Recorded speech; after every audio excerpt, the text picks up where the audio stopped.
Sentei-me à mesa naquele domingo de outubro com o braço direito imobilizado no gesso, incapaz sequer de segurar um garfo. Fiquei ali, faminto, enquanto os convidados congelavam em silêncio constrangedor. Minha filha Camila disse com uma calma que gelou meu sangue. Meu marido ensinou uma lição nele.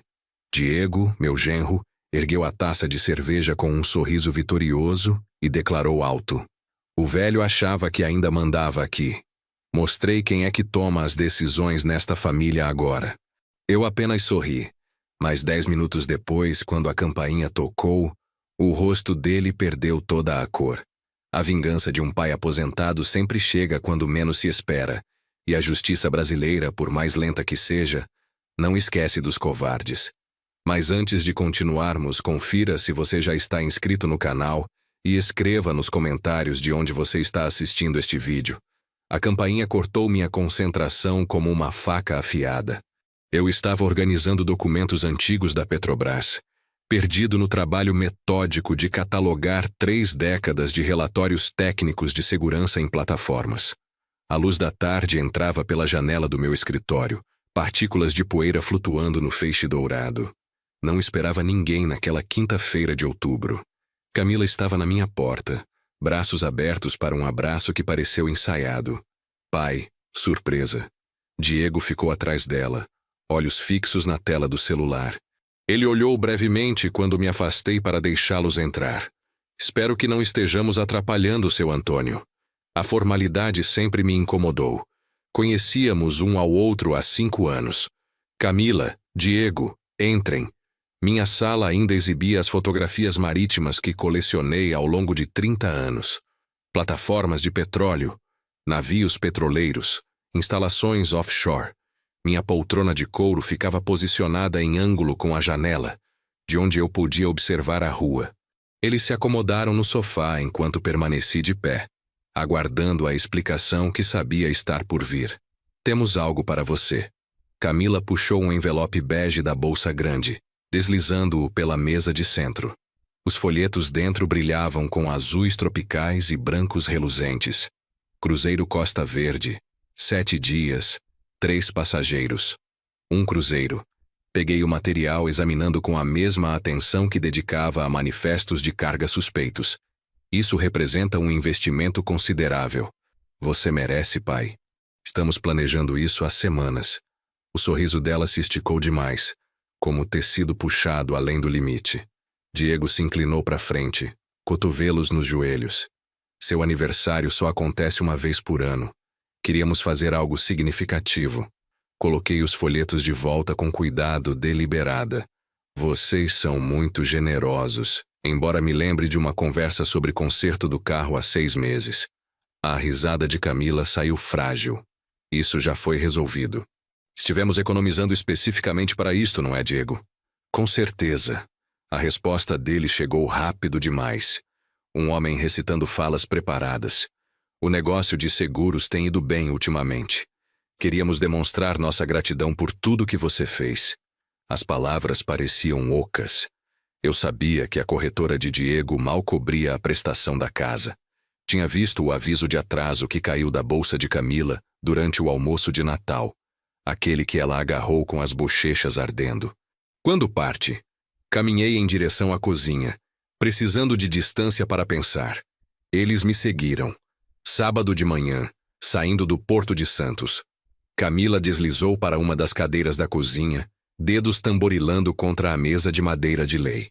"Daqui a 2 dias. O momento é perfeito." Enchi a chaleira comprando segundos para processar. "Tenho compromisso na quarta-feira com o cartório. Revisão do planejamento sucessório. Nada urgente." A xícara de Diego parou no meio do caminho até os lábios. O silêncio se estendeu até Camila quebrá-lo com brilho forçado. "Remarca, pai. Sinceramente, planejamento sucessório pode esperar. Essa oportunidade de cruzeiro expira amanhã. O preço sobe significativamente depois disso. Esses acordos não duram." Diego acrescentou, a voz caindo para um registro que nunca tinha ouvido antes. Algo frio vivia naquelas palavras. Virei para encará-los, encostado no balcão. "Quando exatamente vocês reservaram isso?" "Semana passada." Camila evitou meu olhar antes de responder. Queríamos que fosse uma surpresa completa. Semana passada, repeti, deixando a cronologia pairar entre nós antes de confirmar que eu estava disponível. Sabíamos que você estaria disponível, pai. A amargura rastejou em seu tom. Você sempre está disponível. Não é como se tivesse algo mais exigindo seu tempo. A acusação atingiu mais forte do que ela provavelmente pretendia. Diego lançou um olhar de advertência para ela, mas o estrago estava feito. Ela corou, desviando o olhar. Despejei água em 3 canecas. O ritual doméstico me dando espaço para considerar. Minha filha queria que eu embarcasse em um cruzeiro. Meu genro me observava com olhos que mediam em vez de acolher. A menção ao cartório tinha provocado tensão visível. Tudo bem, disse finalmente. Vou. O alívio de Camila pareceu genuíno, o que de alguma forma tornava tudo mais perturbador. Sério? Ah, pai, você vai adorar. Tempo de qualidade juntos. Só nós 3. Diego se levantou imediatamente, já se movendo em direção à minha porta da frente. Enviaremos todos os detalhes hoje à noite. A partida é às 9 horas em ponto do Porto de Santos. Não se atrase. Segui-os para fora, observando enquanto desciam os degraus da varanda.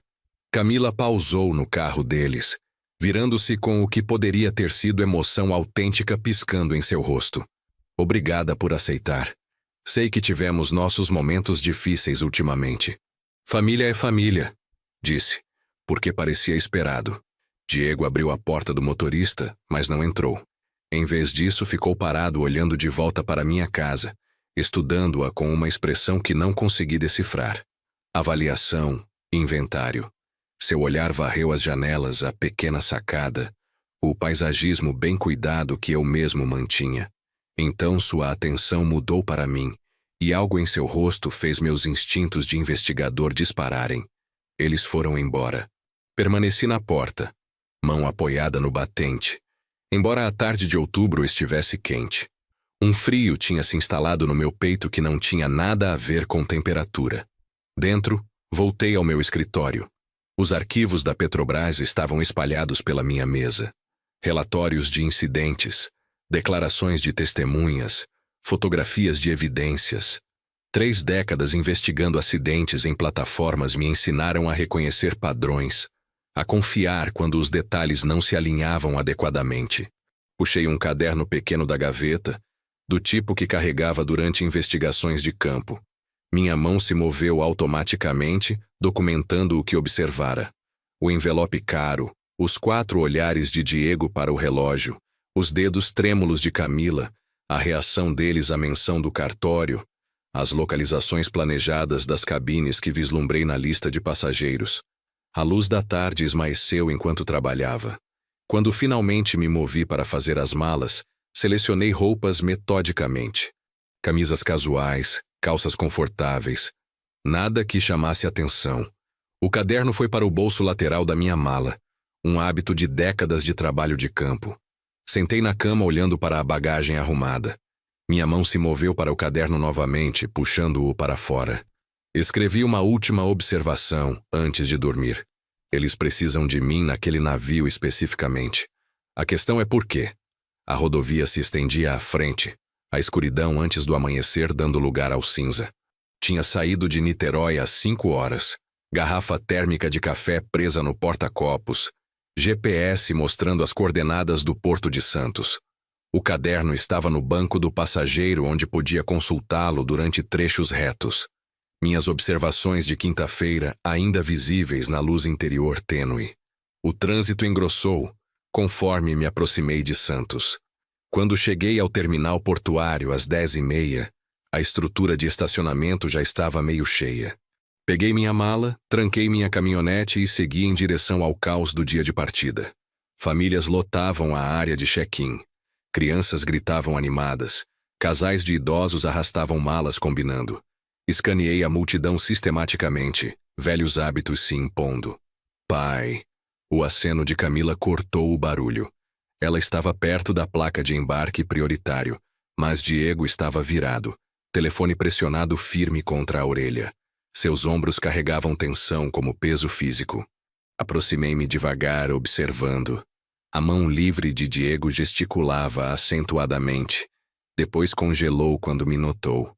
A ligação terminou abruptamente. Problema no trabalho? Perguntei. Sinistro de seguro. Ele guardou o telefone com movimento controlado. Nada que não possa esperar até voltarmos. Camila entrelaçou seu braço no meu, me guiando em direção ao balcão de check-in. Isso não é emocionante? Nunca estive em um cruzeiro antes. Eu também não, admiti, permitindo ser conduzido para a frente. O processo de embarque avançou eficientemente. Segurança, documentação, verificação de identidade. Durante tudo isso, Camila permaneceu ao alcance do braço.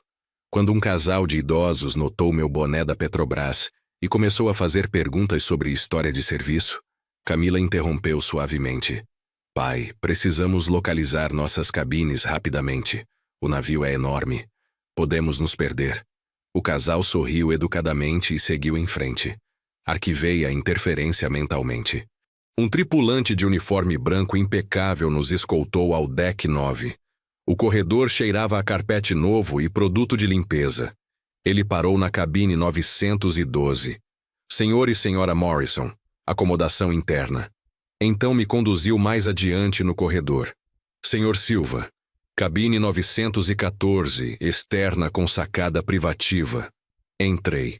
O espaço era compacto, mas bem equipado. A porta da sacada deslizou para abrir suavemente, suavemente demais, exigindo quase nenhuma pressão. Caminhei para a plataforma estreita agarrando a grade. A altura padrão, talvez 1,10 m. Inclinei ligeiramente, avaliando a distância até a água abaixo. 15 metros no mínimo, possivelmente mais.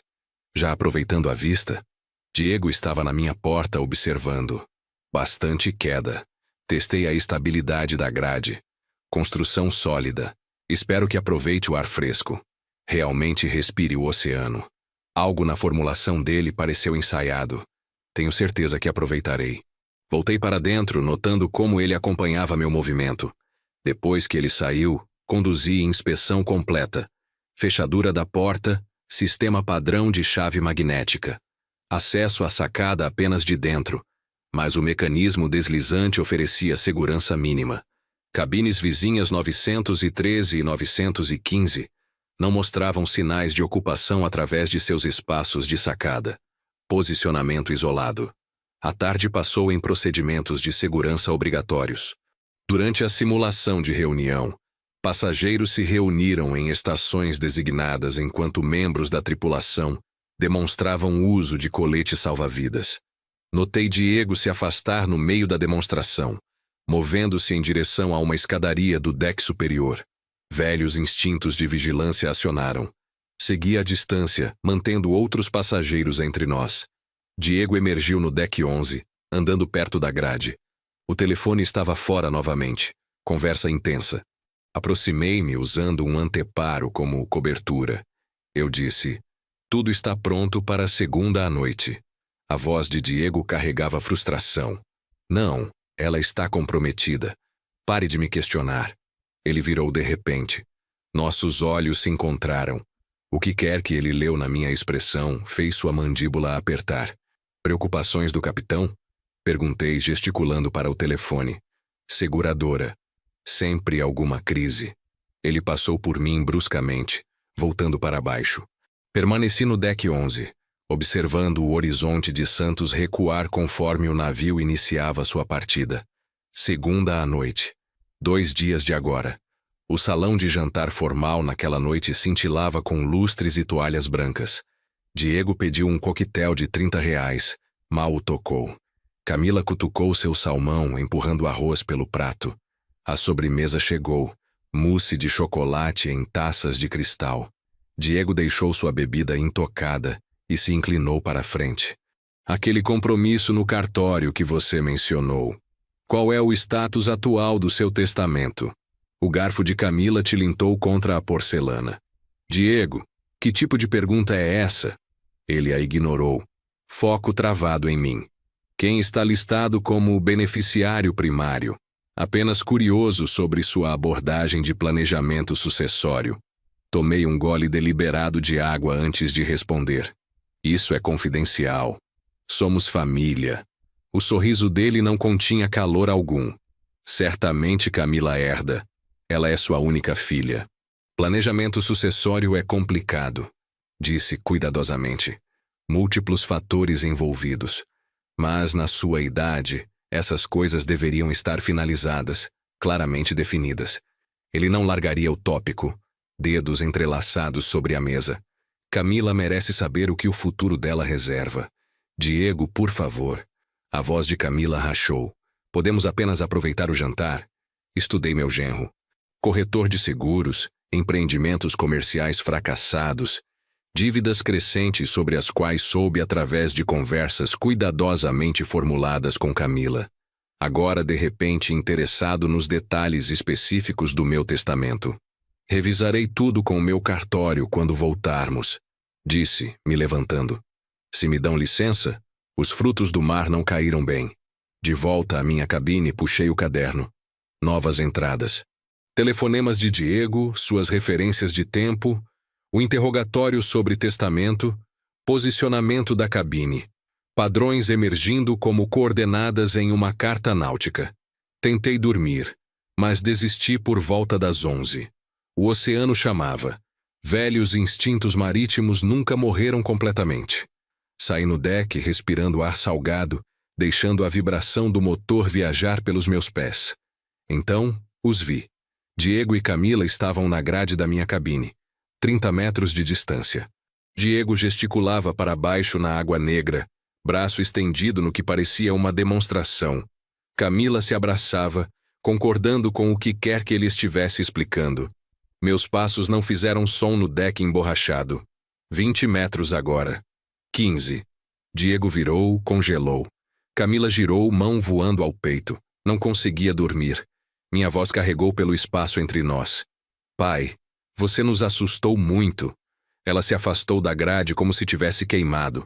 Diego se recuperou mais rápido. Apenas pegando ar, aproveitando a vista noturna. Caminhei até onde tinham estado parados. Olhei para baixo. Luar revelou água escura, sem fim e profunda. Nenhuma luz abaixo, nenhuma testemunha aqui em cima. Bastante perspectiva desta altura. Devemos voltar à nossa cabine, Camila disse rapidamente. Está tarde. Acho que ficarei um pouco. Agarrei a grade onde a mão de Diego estivera momentos antes. O oceano à noite sempre me fascinou. Diego pegou o cotovelo de Camila com pressão visível. Ela precisa descansar. Excursão cedo amanhã em Ilhabela. Não reservei nenhuma excursão, observei. Por que você deveria relaxar? Deixe tudo mais calmo no navio. As palavras de Camila saíram rápido demais. Eles saíram. Permaneci na grade, estudando a queda, o isolamento, o posicionamento estratégico de tudo. Segunda à noite, Diego tinha dito no telefone. 2 dias de agora. Dentro da minha cabine me movi deliberadamente. A cadeira da escrivaninha foi contra a porta da sacada, encaixada sob a maçaneta. Alarme do telefone programado para 6 da manhã. Caderno aberto no criado mudo. Sentei na cama, caneta na mão, escrevendo tudo. A linha do tempo, a evidência, a crescente certeza de que minha filha e marido tinham me trazido aqui por uma razão específica e terrível. Minha mão se moveu pela página. Segunda à noite. 2 dias. Sublinhei 2 vezes. O sono nunca veio. Fiquei deitado na cama olhando o teto até 4:30, então abandonei a pretensão. Às 6 estava vestido, a cadeira ainda encaixada contra a porta da sacada como uma barricada contra a inevitabilidade. Às 7, caminhei pelo deck de passeio com uma xícara de café aquecendo minhas mãos, observando o nascer do sol, pintar o Atlântico em tons de âmbar e rosa. O deck estava quase vazio. Madrugadores fazendo voltas para exercício. Um casal jovem fotografando golfinhos. Me posicionei com as costas para a superestrutura do navio. Linhas de visão claras em todas as direções. Velhos hábitos defensivos se afirmando. Inspetor Silva. Virei. O homem em uniformes brancos de capitão me estudava com a mesma intensidade que eu costumava usar inspecionando seu navio.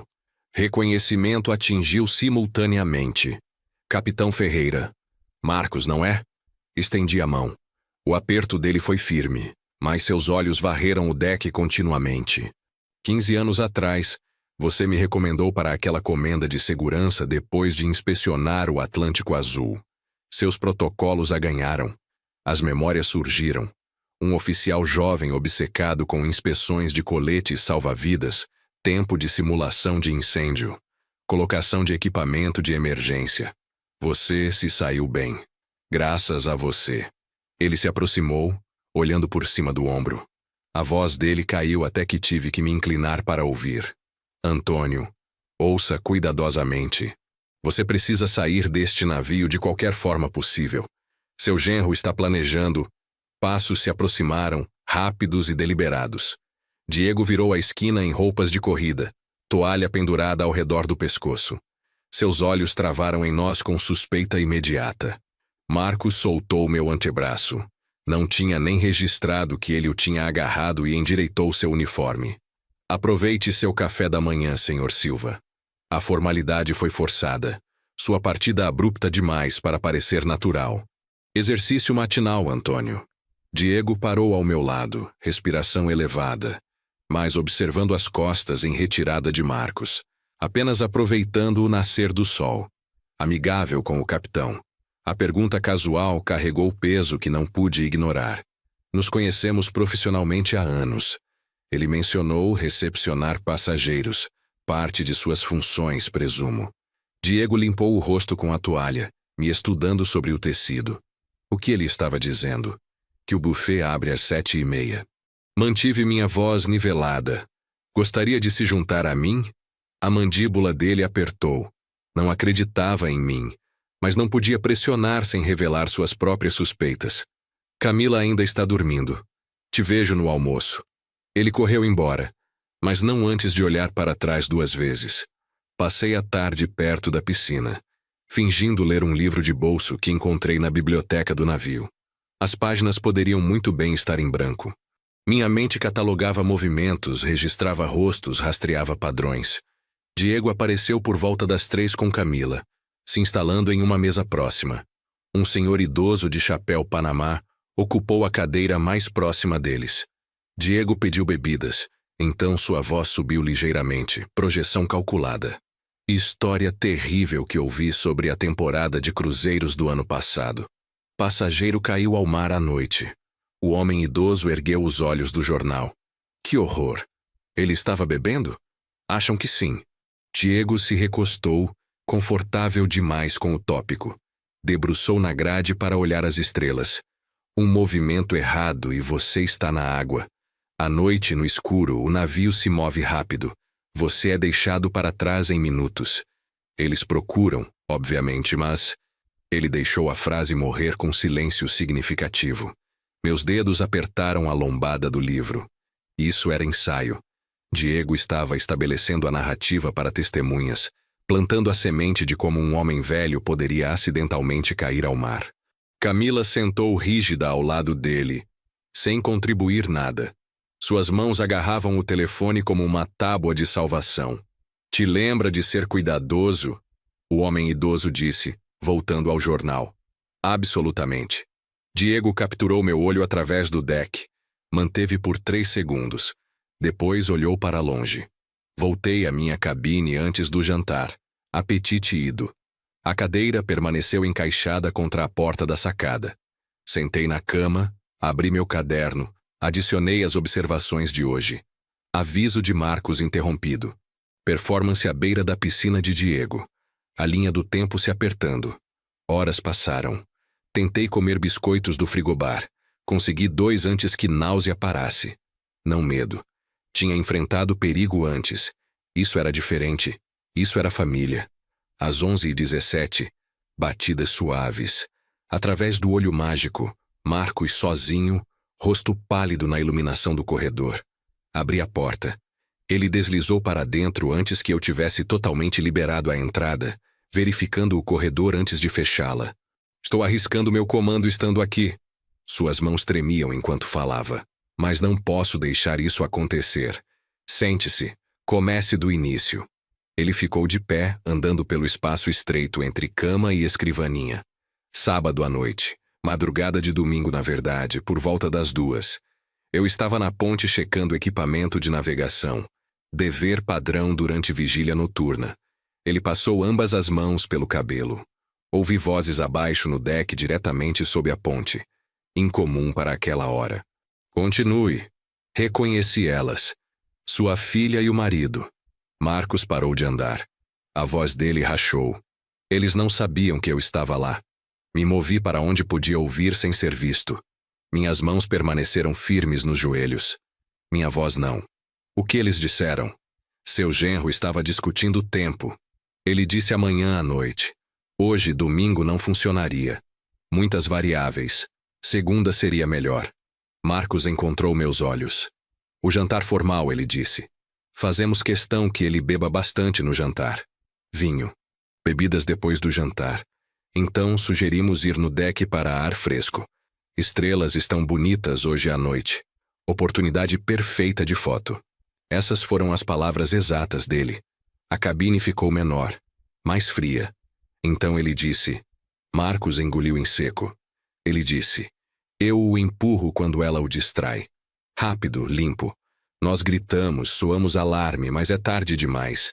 O oceano é grande demais à noite. E minha filha... Tive que perguntar, embora já soubesse. A expressão de Marcos continha dor genuína. Ela perguntou, e se alguém vir? Ele riu. Na verdade, riu. E disse que ninguém estaria no deck durante o jantar.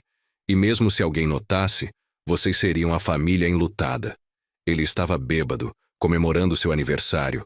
Ficou descuidado. Acidente trágico. Me levantei, me movi para a pequena janela com vista para a Água Negra. O que mais? Ela perguntou quanto tempo até o seguro pagar. As palavras aterrissaram como golpes físicos. Foi quando soube que ela não estava apenas concordando. Ela está participando ativamente. A evidência que estivera coletando cristalizou em padrão inegável. O presente de cruzeiro súbito. A cabine separada com acesso à sacada. Perguntas de Diego sobre meu testamento. História à beira da piscina de hoje estabelecendo a narrativa acidental. Tudo deliberado, tudo planejado. Por que me contar? Virei para encará-lo. Você poderia perder tudo. 15 anos atrás você poderia ter me reprovado naquela inspeção. Marcos parou de andar, encarando-me. Um relatório ruim teria terminado minha carreira antes de começar. Mas você foi justo. Viu que eu estava tentando fazer as coisas certas e me deu aquela chance. Você a ganhou.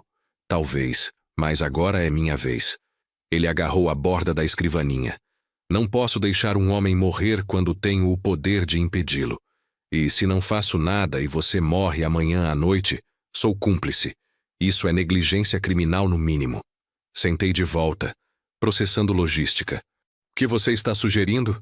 Tirar você deste navio antes de amanhã à noite. Marcos puxou seu telefone. Tenho contatos. Redes marítimas são profundas. Se consigo arranjar uma transferência de passageiro no meio do oceano, emergência médica. Já foi feito. Você faria isso? Marcos ergueu os olhos do telefone. Faço mais que isso para prevenir um assassinato no meu navio. Antônio, você confia em mim? Pensei em Camila quando criança. Sorriso com dente faltando. Joelhos ralados. Fé absoluta que o pai podia consertar qualquer coisa. Pensei na calculação fria de Diego. Pensei em amanhã à noite. Água escura, um grito que viria tarde demais. Sim, disse. Confio em você. Me dê 30 minutos. Marcos se moveu em direção à porta. Fique na sua cabine. Não abra para ninguém exceto eu. Sua mão descansou na maçaneta. Ele se virou, mandíbula firme com determinação. Vou encontrar um jeito, Antônio. Prometo. A porta fechou atrás dele. Estava sozinho novamente, encarando a cadeira barricando a porta da sacada. Conferi meu relógio. 11h48. Amanhã à noite era o assassinato planejado. Tinha menos de 24 horas. Abri meu caderno para uma página fresca e escrevi. Segunda à noite, jantar formal. Aproximadamente 24 horas. Então sentei na cama e esperei. 28 minutos. Contei-os no silêncio. Incapaz de sentar. Incapaz de pensar além dos segundos marcando. Andei pelo comprimento estreito da cabine, 6 passos de parede a parede, examinando a fotografia da família que tinha trazido. Camila aos 8 anos, dente da frente faltando, meu braço ao redor de seus ombros. Aquela criança tinha confiado em mim completamente. A mulher que a substituiu me queria morto. Batida suave me puxou da fotografia. Abri a porta antes de Marcos terminar a segunda batida. Encontrei um jeito. Ele entrou rapidamente, verificando o corredor uma última vez antes de nos fechar dentro. Há um navio cargueiro a 25 milhas náuticas ao norte, Estrela Nórdica, seguindo para Santos com chamada portuária amanhã à tarde. Contatei o capitão Thomas Brennan. Trabalhamos juntos em rotas de navegação há 5 anos. Você disse o suficiente. Emergência médica requerendo transferência imediata para um navio com melhores instalações médicas. Ele não fez perguntas. Marcos puxou um pequeno bloco de notas do bolso do uniforme, consultando anotações manuscritas. Aqui está como isso funciona. Por volta das 3 da manhã, movemos você para a enfermaria. A história de cobertura é intoxicação alimentar severa, especificamente suspeita de contaminação bacteriana do bar de ostras cruas de ontem. Isso explica isolamento, necessidade de cuidados avançados e por que você não pode ter visitantes. Absorvi a logística profissionalmente. Diego e Camila não vão exigir me ver? Protocolo padrão de quarentena. Intoxicação alimentar é contagiosa até descartarmos certas bactérias. Eles não podem visitar passageiros doentes durante período de isolação. A confiança dele era reconfortante. Quando atracarmos em Ilhabela amanhã à tarde e eles perceberem que você não está na enfermaria, você já estará lá esperando por eles. E sua carreira? A mandíbula de Marcos apertou. Se isso der errado e você morrer, sou cúmplice em assassinato. Ouvi o plano e não fiz nada. Isso é negligência. Possivelmente cumplicidade após o fato. Prefiro arriscar meu comando do que viver com isso. Você está se colocando em perigo por mim. Você me deu minha carreira. Estou tentando salvar sua vida. Estamos quites. Ele conferiu o relógio. Temos 2 horas antes de executarmos. Faça a mala mínima. Documentos pessoais, carteira, telefone. Nada que sugeriria partida permanente. Precisamos que Diego e Camila acreditem que você está voltando após tratamento médico. Me movi automaticamente, puxando itens da minha mala. Passaporte, carteira, carregador de telefone. O caderno com todas as minhas observações. Então parei na escrivaninha, puxei o papel timbrado do hotel que tinha anotado mais cedo. O que devo dizer a eles? Caneta pairando sobre papel em branco. Mantenha simples. Você se sentiu doente. Transferido para melhor atendimento médico. Você vai encontrá-los em Ilhabela. Escrevi a primeira versão, então arrisquei. Fria demais. A segunda tentativa tinha detalhes demais. Suspeito. A terceira alcançou a normalidade falsa necessária. Camila. Acordei me sentindo terrível por volta das 2 da manhã. Deve ter sido os frutos do mar no jantar. O médico do navio recomendou me transferir para outro navio com melhores instalações médicas. Não se preocupe comigo. Vou encontrar vocês quando atracarmos em Ilhabela amanhã. Descanse e aproveite o cruzeiro. Minha mão hesitou sobre o fechamento. Marcos observou sem falar. Terminei. Com amor, pai. A palavra pareceu traição, mas manter a cobertura exigia autenticidade. Dobrei o bilhete. Escrevi Camila do lado de fora. Vou garantir que ela receba isto depois que você partir. Marcos o guardou cuidadosamente. A doutora e uma assistente médica virão às 3. Faça o papel. Você está doente, mas não crítico. Fraco, nauseado, mas estável o suficiente para transferência. Consegue fazer isso? Passei 30 anos lendo linguagem corporal. Projetá-la não é difícil. Bom. Ele se levantou. Preciso coordenar com o capitão da Estrela Nórdica, informar nossa equipe médica e arranjar o bote. Tranque esta porta atrás de mim. Não abra para ninguém, exceto eu, a doutora. Ou alguém que diga, Inspetor Silva, está na hora do seu café da manhã. Essa é a senha. É a aurora náutica, hora quando o horizonte se torna visível. Apropriado, pensei. Ele se moveu em direção à porta. Tente descansar. Vai precisar de sua força. Depois que ele saiu, sentei na cama com a fotografia da família. 3 décadas de trabalho de investigação tinham me ensinado a ler pessoas, ver através de decepção, seguir evidência onde levava. Todo aquele treinamento e tinha perdido os sinais com minha própria filha até ser quase tarde demais. Coloquei a foto virada para baixo e me preparei para sobreviver. Às 2h57, a senha veio através da porta. Inspetor Silva, está na hora do seu café da manhã. A médica do navio entrou primeiro. Mulher de meia idade com movimentos eficientes e olhos gentis. Atrás dela, uma assistente médica mais jovem empurrou uma cadeira de transporte. Senhor Silva, sou doutora Patel. A capitã explicou seus sintomas. Ela tomou meu pulso, profissional, mas não invasiva. Estamos transferindo você para a Estrela Nórdica. Eles têm equipamento de diagnóstico mais avançado para suspeita de intoxicação alimentar bacteriana. Obrigado. Deixei minha voz enfraquecer, ombros curvarem. Na cadeira, por favor. Vamos deixá-lo confortável. Me acomodei na cadeira de rodas, aceitando o cobertor que a assistente estendeu sobre meu colo. Doutora Patel conferiu minha temperatura na testa. Tinha respingado água fria no rosto minutos antes, criando pele úmida. Febre moderada, consistente com doença transmitida por alimentos. Ela fez anotações num tablet. Vamos levá-lo primeiro para a enfermaria.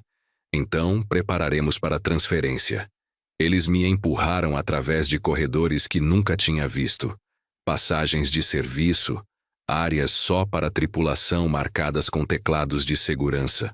O navio parecia diferente aqui, utilitário e funcional em vez de luxuoso. Passamos trabalhadores do turno da noite que acenaram respeitosamente para a doutora e desviaram o olhar de mim por cortesia à minha doença. A enfermaria cheirava a antisséptico e lençóis limpos. Me transferiram para uma cama de exame, tomaram leituras de pressão arterial para a aparência, documentaram tudo com minúcia profissional. Marcos chegou às 4h10. Estrela Nórdica está em posição. Mar favorável para a transferência. Doutora Patel, o paciente está estável. Estável o suficiente.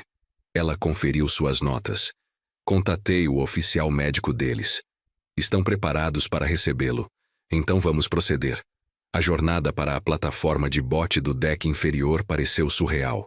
Movendo através das entranhas do navio enquanto passageiros dormiam acima, inconscientes. A assistente médica me ajudou de volta para a cadeira de rodas. Pegamos um elevador de serviço para baixo, então emergimos numa plataforma aberta, onde a brisa do mar me atingiu com spray salgado e fumaça de diesel. O bote esperava, pequena tripulação em coletes de segurança laranja. À distância, as luzes da Estrela Nórdica criavam uma constelação contra as águas escuras. Cuidado agora. Me ajudaram da cadeira de rodas para o bote, mantendo a pretensão de doença mesmo aqui, onde apenas tripulação podia ver. Doutora Patel entregou papelada ao operador do bote, documentos de transferência médica, tornando tudo oficial. Marcos apertou meu ombro brevemente. O capitão da Estrela Nórdica vai cuidar bem de você. Fique em Ilhabela até este navio atracar amanhã. Então decida seu próximo movimento. Vou ficar. Obrigado, Marcos. Mande notícia quando estiver seguro. O motor do bote rugiu para a vida. Nos afastamos do Costa Verde. Toda aquela luxúria e elegância, agora abrigando minha filha que planejou meu assassinato. O bote cruzou a distância entre os navios eficientemente, cavalgando ondas com facilidade praticada. Estrela Nórdica cresceu maior, industrial e gasto pelas intempéries, nada parecido com o polimento do navio de cruzeiro. A tripulação deles esperou na plataforma de transferência, me ajudando a bordo com gentileza rude. O bote partiu imediatamente, voltando para a Costa Verde antes que a aurora pudesse expor a operação. Fiquei no deck da Estrela Nórdica, não mais fingindo fraqueza. O capitão do navio cargueiro se aproximou, homem robusto com barba grisalha e olhos avaliadores. Thomas Brennan. Marcos explicou o suficiente. Ele não ofereceu a mão. Emergência médica, você disse. Mas você não se move como um homem doente agora que está a bordo do meu navio. A doença foi estratégica, assumi. Rede Marítima compartilha histórias. Marcos Webb não mente. Então, qualquer que seja a razão que você tinha para aquela transferência emergencial, confio que foi necessária. Ele gesticulou em direção à ponte. Atracamos em Santos às 14 horas. É bem-vindo para ficar em uma das nossas cabines sobressalentes até lá. Café é terrível, mas é quente. Aprecio a discrição. Aprecio homens honestos. Marcos é um. Presumo que você seja também. Ele se virou em direção à escada. Descanse um pouco, Sr. Silva. Santos ainda está a 8 horas de distância. Não descansei. Fiquei na grade da Estrela Nórdica, observando as luzes do Costa Verde recuarem na escuridão, tornando-se indistinguíveis das estrelas refletidas na água. A aurora iluminou o horizonte oriental gradualmente, pintando o céu em camadas, púrpura profundo, então azul marinho, então azul pálido tocando dourado. A vibração industrial do motor viajou pelos meus pés, familiar de décadas de inspeções na Petrobras. Este navio cheirava a diesel e trabalho honesto. Nada como a luxúria fabricada do Costa Verde. Puxei meu caderno, abri para uma página fresca. Minha mão se moveu com precisão deliberada. Evidência necessária. Documentação de apólice de seguro. Registros de motivo financeiro. Testemunho de testemunha, Marcos Ferreira. Evidência física. Posicionamento da cabine. Linha do tempo do plano. Abaixo disso, escrevi uma palavra e sublinhei 2 vezes. Ilhabela. A buzina da Estrela Nórdica soou, profunda, ressonante, proposital. Estávamos fazendo bom tempo. Eu estaria em Ilhabela antes do Costa Verde atracar naquela tarde. Estaria esperando quando chegassem, esperando me encontrar morto ou desaparecido. Encontrariam nenhum dos dois. Encontrariam algo muito pior. Fechei o caderno, a palavra Ilhabela sublinhada 2 vezes, me encarando de volta. A aurora tinha quebrado completamente agora, pintando a água em cobre e ouro. A ponte do navio cargueiro se erguia atrás de mim.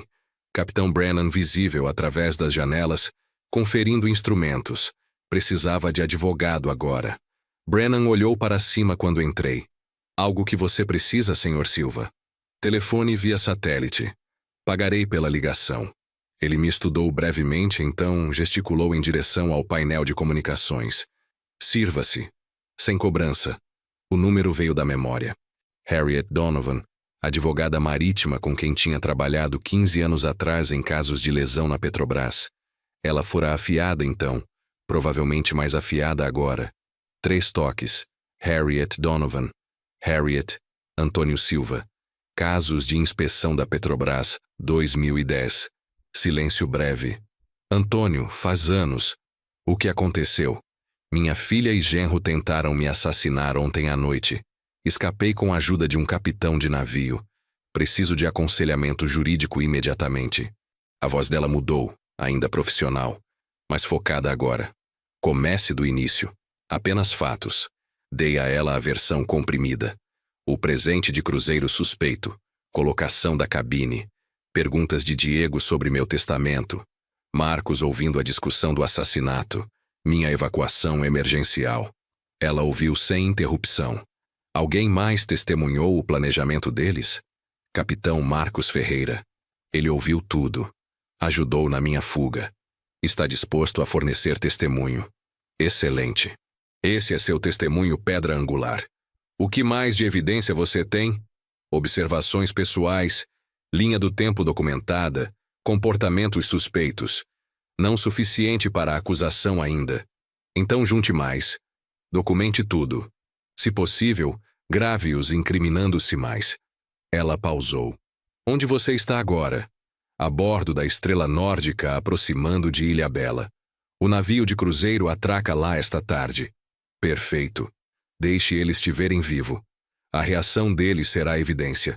Mas Antônio, não os confronte sozinho. Fique visível. Fique protegido. O tom dela afiou. E encontre um bom investigador em Ilhabela. Você vai precisar de capacidade de vigilância. Você tem recomendações? James Cromwell, ex-polícia de São Paulo, agora prática particular. Vou mandar as informações de contato dele por mensagem. Teclas clicaram no fundo. Me ligue depois que encontrar com ele. Construiremos este caso adequadamente. Ilhabela materializou através da névoa matinal. Edifícios pastéis subindo colinas. Terminais de cruzeiro espalhados ao longo da orla. Estrela Nórdica atracou na instalação de carga por volta das 8, industrial e eficiente. Desembarquei com minha pequena mala, me sentindo estranhamente exposto em terra firme. O café que Cromwell sugerira ficava entre operações de carga e áreas turísticas, território neutro. Ele já estava lá quando cheguei. Café intocado, olhos rastreando minha aproximação com avaliação profissional. Senhor Silva. Ele não se levantou. Harriet fala bem de você. Sentei através dele. Ela disse que você é confiável, depende do trabalho. Ele se recostou, dedos entrelaçados. Ela mencionou problemas familiares, plano de assassinato. Quer explicar? Expliquei, observando sua expressão permanecer neutra durante tudo. Quando terminei, ele fez 3 perguntas afiadas sobre tempo, localizações de cabines e testemunho exato de Marcos. Então assentiu. Você quer vigilância. Especificamente gravar a reação deles quando descobrirem que você não está morto nem doente e esperando por eles em Ilhabela. Arriscado. Eles podem tentar novamente. Vão tentar de qualquer forma. Quero documentação da intenção contínua deles. Cromwell puxou seu telefone. Rolou contatos. Tenho alguém dentro da tripulação do Costa Verde. Camareiro nos decks superiores. Bom homem. Precisa de dinheiro para contas médicas da filha. Por R$2.000 em dinheiro. Ele vai instalar uma câmera na sua cabine antes de sua família descobrir que você sumiu. Contei notas dos meus fundos de emergência. Feed sem fio. Criptografado na nuvem. Você terá acesso dentro de 1 hora. Ele guardou o dinheiro eficientemente. Fique aqui. Vou coordenar a instalação. Os próximos 90 minutos se estenderam. Bebi café com gosto de ferrugem. Observei navios de cruzeiro manobrar no porto. Meu telefone zumbiu. Mensagem de Cromwell com credenciais de login. Abri o aplicativo de vigilância. Vi minha antiga cabine em tempo real. Cama vazia, porta da sacada barricada ainda visível, luz do sol da tarde através da vigia. Por volta da 1, movimento. A porta abriu. Diego entrou primeiro, escaneando o espaço como se esperasse emboscada. Camila seguiu segurando um pedaço de papel. Meu bilhete. A qualidade do áudio era surpreendentemente clara. Onde ele está? Diego se moveu através do pequeno espaço, verificando o banheiro, o armário. Camila desdobrou meu bilhete, leu em voz alta. Acordei me sentindo terrível por volta das 2 da manhã. Transferido para outro navio com melhores instalações médicas. Encontro vocês em Ilhabela. A voz dela vacilou. Ele está realmente doente. Devíamos encontrá-lo. Aquela raposa velha astuta. Diego arrancou o bilhete, leu ele mesmo. Como ele... Ele parou no meio da frase, rodas girando atrás de seus olhos. O plano falhou. Camila sentou pesadamente na cama. O que fazemos agora? Diego andou, mãos passando pelo cabelo. Nunca o tinha visto tão agitado. Nos adaptamos. Ilhabela funciona melhor de qualquer jeito.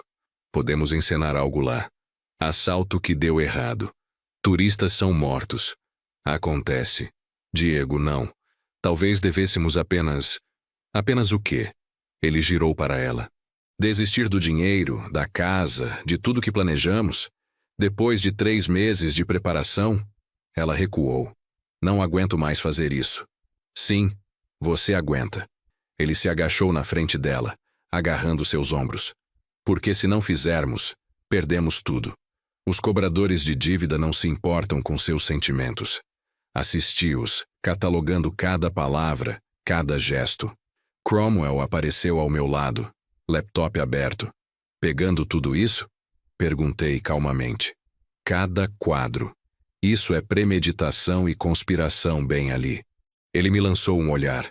Sua filha parece conflitada. Ela ainda é cúmplice. Meu telefone tocou. Harriet.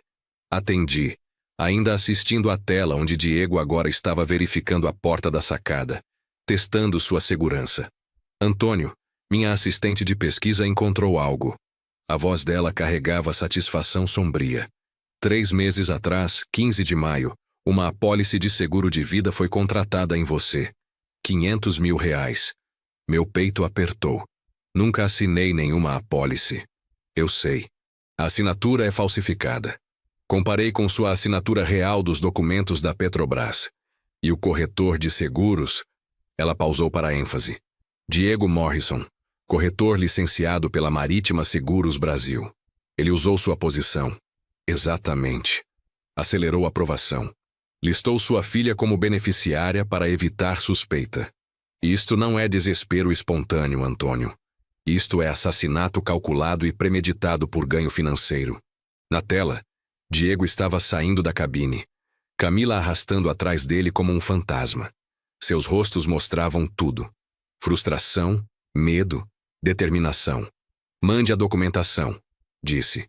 Números de apólice, cópias de aplicação, tudo. Já enviado. Confira seu e-mail.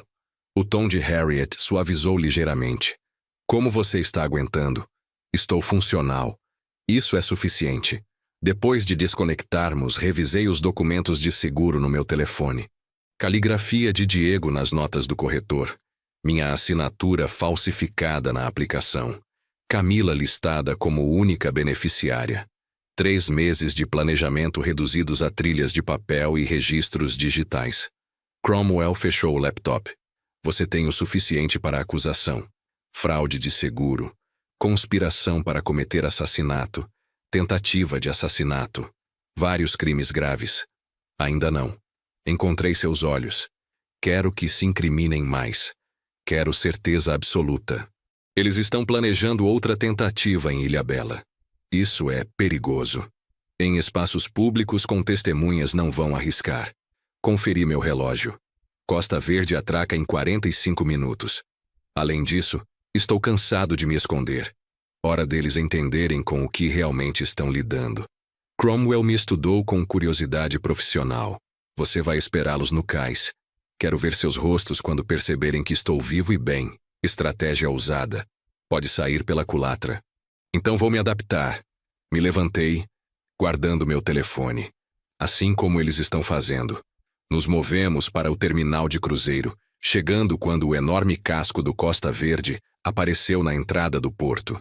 O navio manobrou devagar, precisamente, procedimentos de atracação se desenrolando com eficiência praticada. Passageiros lotavam as grades, acenando para pessoas na costa. Me posicionei onde me veriam imediatamente ao desembarcar. Cromwell encontrou posição 6 metros de distância. Câmera turística pronta, mas treinada em nada em particular. A passarela estendeu.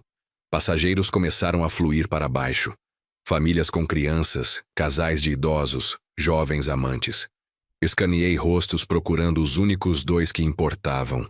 Então os vi. O vestido de verão brilhante de Camila inconfundível na multidão. Diego ao lado dela em camisa casual e óculos escuros. Moveram-se devagar, escaneando o cais, tensão visível mesmo desta distância. Ainda não tinham me visto. Dei um passo à frente, levantei minha mão em cumprimento. Camila, Diego aqui. Camila virou. Seu rosto drenou de todas as cores. O segundo congelado se estendeu. A boca de Camila abriu, nenhum som emergindo.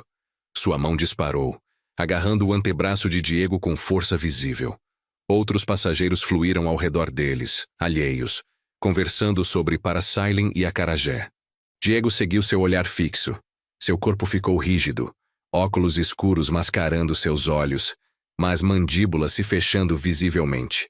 Mantive minha posição, expressão agradável fixa, uma mão ainda levantada. 6 metros de distância, a câmera do telefone de Cromwell angulada para capturar tudo. O momento quebrou. Camila se moveu primeiro, pernas a carregando para frente através de alguma resposta automática a ver seu pai.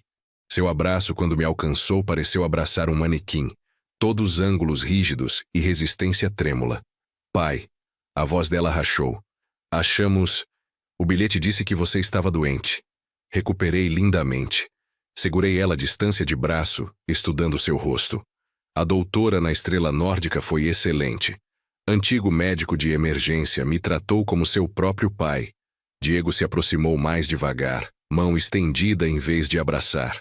Você se recuperou notavelmente rápido. Apertei sua mão firmemente. Segurei seu olhar através dos óculos escuros. Medicina moderna funciona maravilhas. Não está feliz em me ver? Claro. As palavras saíram mecânicas. Estávamos preocupados. Nenhuma necessidade de preocupação agora. Soltei sua mão, gesticulei em direção às ruas de Ilhabela, além do terminal. Vamos almoçar? Estive explorando enquanto esperava por vocês. Encontrei um lugar de frutos do mar excelente. Não tinham escolha. Muitas testemunhas, público demais, brilhante demais com sol caribenho e câmeras turísticas. Caminhamos juntos através da alfândega, através do terminal, para o abraço úmido de Ilhabela. Você poderia ter ligado, Diego disse enquanto navegávamos tráfego de pedestres. Queria surpreender vocês. Gesticulei em direção a um restaurante com vista para o porto. Além disso, serviço de telefone em navios de carga é terrível. Todas aquelas paredes de metal. Ali, a garupa é excepcional. Durante o almoço mantive conversa alegre, perguntando sobre os últimos 2 dias a bordo, compartilhando minha experiência no navio de carga, discutindo a história de Ilhabela com entusiasmo de guia turístico. Diego mal tocou sua comida. Camila empurrou arroz pelo prato dando pequenas mordidas que lutou para engolir. Quando o café chegou, larguei meu anúncio. Comprei 3 passagens para a viagem de retorno do Costa Verde para Santos. Parte sexta de manhã. A xícara de Diego pausou no meio do caminho aos lábios. Isso não é necessário. Podemos voar de volta. Besteira. Viemos de navio. Voltamos de navio. Sorri para Camila. Férias em família não estão completas até estarmos todos de volta em casa juntos, certo? Ela engoliu com dificuldade. Certo, claro, pai. Maravilhoso. Isso está resolvido. Sinalizei pela conta. Temos 3 dias para aproveitar Ilhabela adequadamente. Praia do Cabo esta tarde. Nas próximas 72 horas. Orquestrei cada momento. Terça de manhã, visitamos o mercado de artesanato onde insisti em comprar chapéus de sol combinando e nos fotografar usando-os. Terça à tarde na Praia do Cabo, nos posicionei para selfies infinitas. Camila e Diego perto. Eu entre eles. Todos nós apertando os olhos na luz do sol com sorrisos que não alcançaram os olhos de ninguém. Diego tentou várias vezes criar isolamento. Fretamento de barco manhã cedo amanhã, apenas nós 3. Cansado demais, desviei facilmente. Aquela intoxicação alimentar realmente me deixou mal. Prefiro ficar perto de instalações médicas, só por precaução. Caminhada na praia tarde da noite. Estes joelhos velhos não vão bem em areia e escuridão. Vamos ficar com os tours em grupo durante a luz do dia. Quarta, exploramos arquitetura colonial. Forte São João, Escadaria da Sé, Palácio do Governo. Fotografei eles em cada local, dirigindo suas posições como fotógrafo de casamento. Fiquem mais perto. Sorriam como se estivessem se divertindo. Isto é para os livros de memória. Seus sorrisos ficaram cada vez mais frágeis. Camila desenvolveu um hábito nervoso de arrancar as unhas até sangrarem.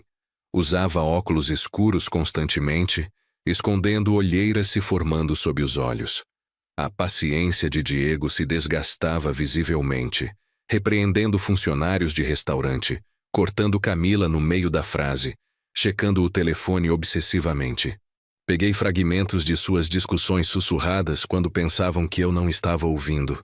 Quarta à noite num beco entre lojas.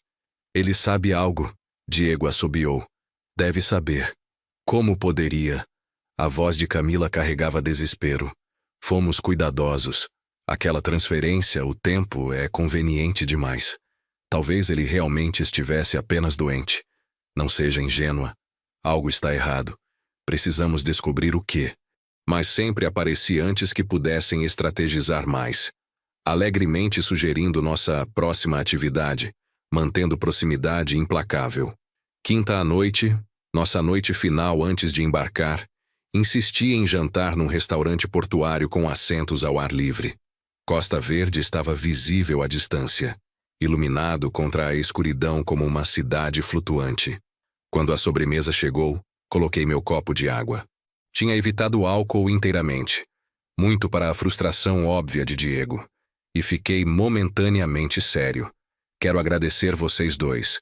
Esta viagem significou tudo para mim, apesar do susto com a saúde. Família é o que importa mais. Levantei meu copo. A família. Diego e Camila ergueram seus copos relutantemente. O brinde pareceu acusação envolta em sinceridade. Depois do jantar, caminhando de volta ao nosso hotel, me posicionei entre eles, fisicamente separando-os, controlando nossa formação. Diego tentou ficar para trás, criando distância, mas combinei seu ritmo. Noite linda, não é? Temperatura perfeita. Perfeita. Ele ecoou sem vida. Sexta de manhã, embarcamos no Costa Verde para a viagem de volta. Tinha arranjado acomodações diferentes. 3 cabines internas ao longo de um corredor central, cercadas por outros passageiros, sem sacadas externas, sem pontos de acesso isolados. Quando Diego questionou isto, expliquei com inocência praticada. Depois daquela experiência de intoxicação alimentar, queria estar mais perto de outras pessoas. Me senti mais seguro sendo cercado por atividade em vez de isolado. Os olhos dele estreitaram atrás dos óculos escuros. Mais seguro de quê? De ficar sozinho se ficasse doente novamente, obviamente. Sorri. Por quê? O que você achou que eu quis dizer? Ele não respondeu. Apenas se virou para examinar sua cabine. Observei-o testar a fechadura da porta, conferir linhas de visão do corredor, calcular ângulos.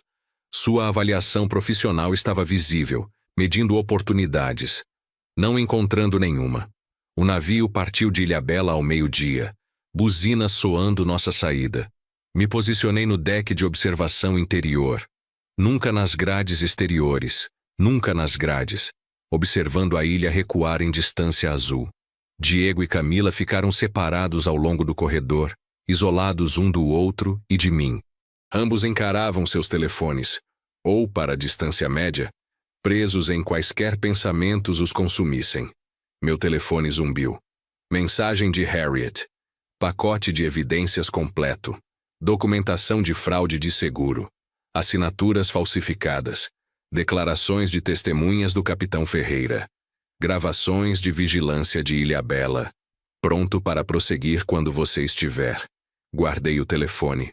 Virei das janelas em direção ao interior do navio. 3 dias no mar à frente. Então Santos. Então consequências reais começariam. Passando por Diego em direção ao salão de jantar, sua voz me parou. Baixa, mal audível. Aproveite o jantar, Antônio, enquanto pode. Não virei, não reagi, apenas continuei caminhando. Minha mão deslizou no bolso onde meu telefone guardava cada ameaça gravada, cada pedaço de evidência, cada erro que tinham cometido. 3 dias no mar. Então entenderiam exatamente o que tentaram destruir. A área de estacionamento fora do terminal de cruzeiro de Santos era caos organizado.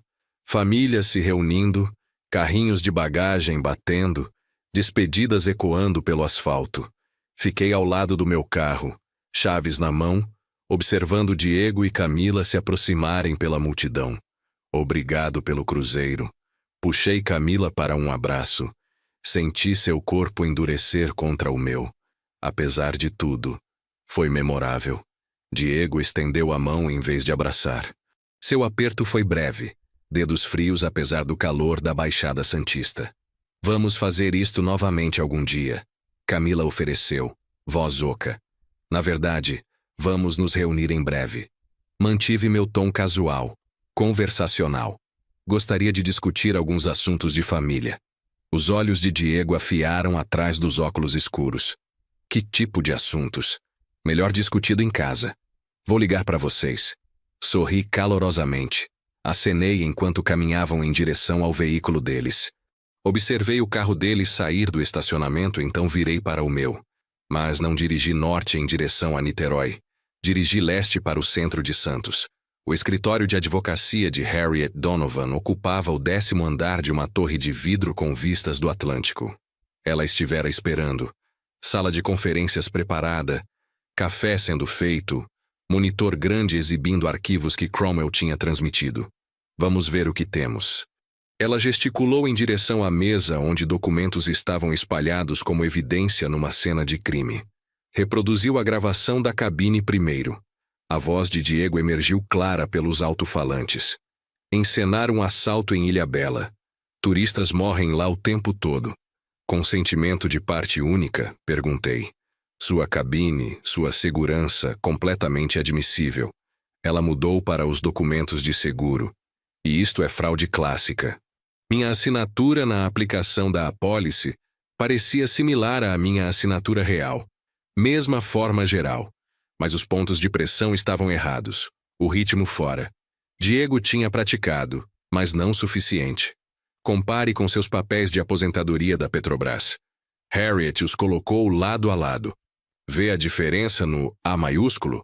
O seu tem um laço distinto. A falsificação não tem. Em seguida veio a filmagem do navio de cruzeiro que Cromwell obteve através de seu contato na tripulação. O carimbo de tempo mostrava domingo, 18 de agosto, 18 horas. Diego estava na grade da sacada fora da cabine 914, minha cabine, testando sua altura com ambas as mãos, olhando para baixo na água.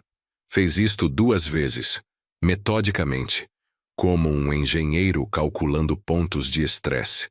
Conspiração para cometer assassinato. Harriet marcou acusações em seus dedos. Tentativa de assassinato baseada no testemunho do capitão Ferreira. Fraude de seguro.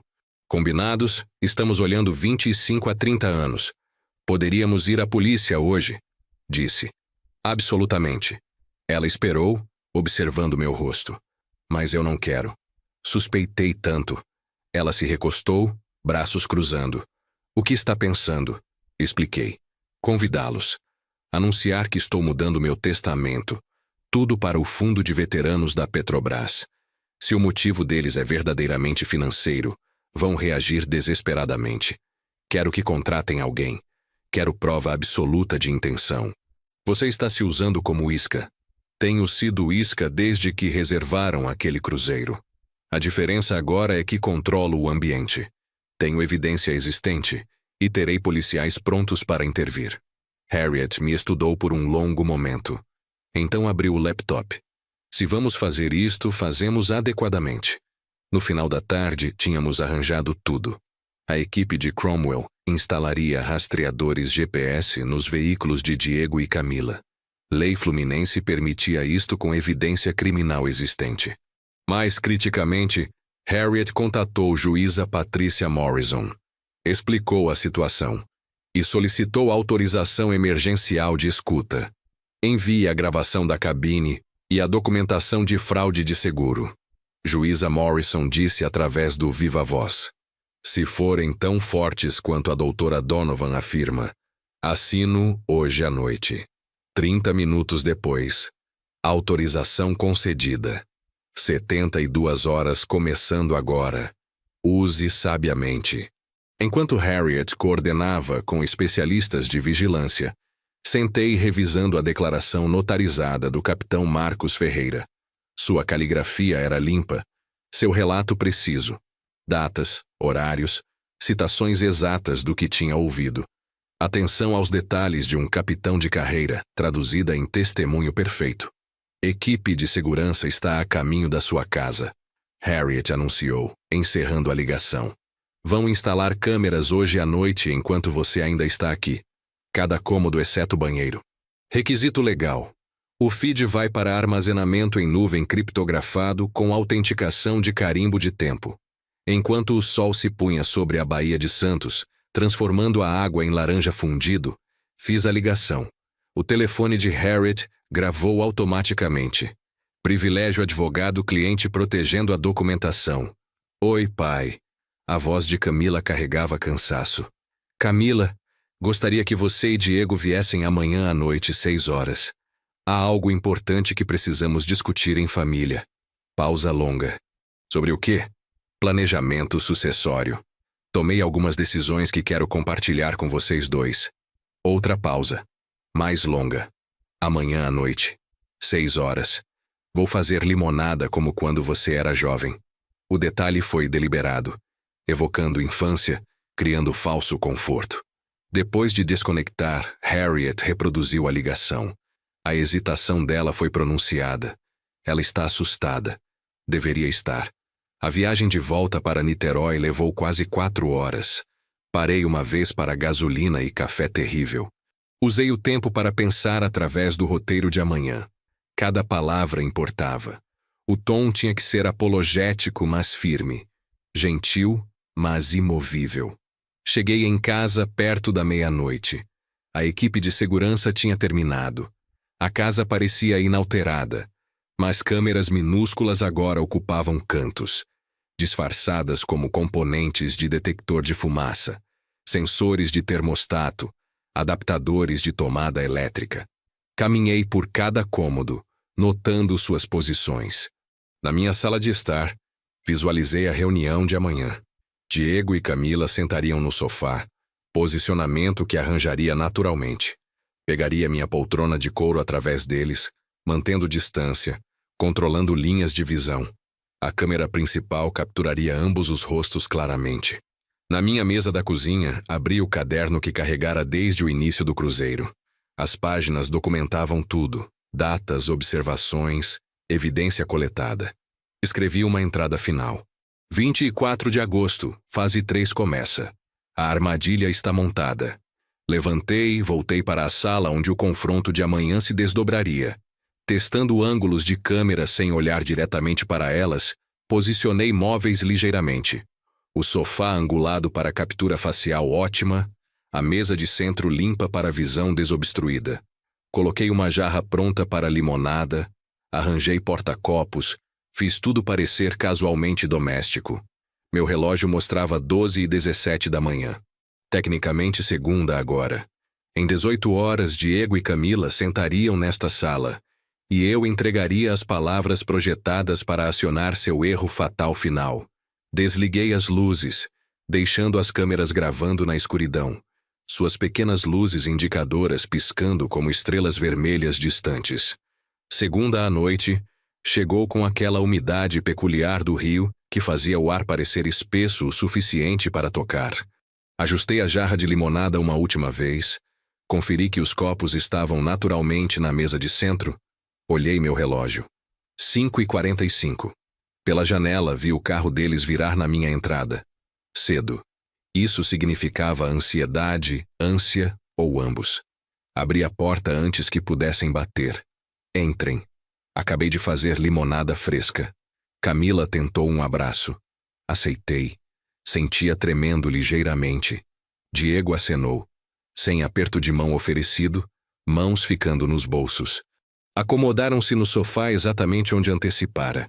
Despejei limonada, entreguei copos a eles, peguei minha poltrona através deles. O couro rangeu familiarmente debaixo de mim. Você disse que isto era importante. Diego pulou qualquer pretensão de conversa casual. Sobre planejamento sucessório? Sim. Coloquei meu copo com cuidado deliberado. O cruzeiro me deu tempo para pensar sobre legado, sobre o que realmente importa. Tomei uma decisão que queria compartilhar com vocês dois. Esperaram, corpos tensos. Estou mudando meu testamento, toda a minha propriedade. A casa, poupanças, investimentos. Tudo vai para o fundo de veteranos da Petrobras. Mantive minha voz gentil, apologética até. Fazem trabalho importante ajudando membros aposentados do serviço. Quero que meu legado sirva àquele propósito. O silêncio se esticou como um fio esticado prestes a estalar. O quê? A voz de Camila mal se qualificou como som. O rosto de Diego escureceu, um rubor subindo do colarinho. Você está nos cortando completamente. Vocês dois são jovens, pessoas capazes. Construirão suas próprias vidas sem depender de herança. Mantive contato visual com Diego. Acho que é a decisão certa. Pai, nós... Camila se inclinou para a frente. mãos entrelaçadas juntas suplicantemente. Estávamos contando com... Você não pode simplesmente... A mão de Diego disparou, agarrando o pulso dela com força. Camila. O aviso foi claro. Observei a interação com preocupação aparente, sabendo que a câmera capturou tudo. Entendo que isto é decepcionante, continuei. Mas minha propriedade, minha escolha.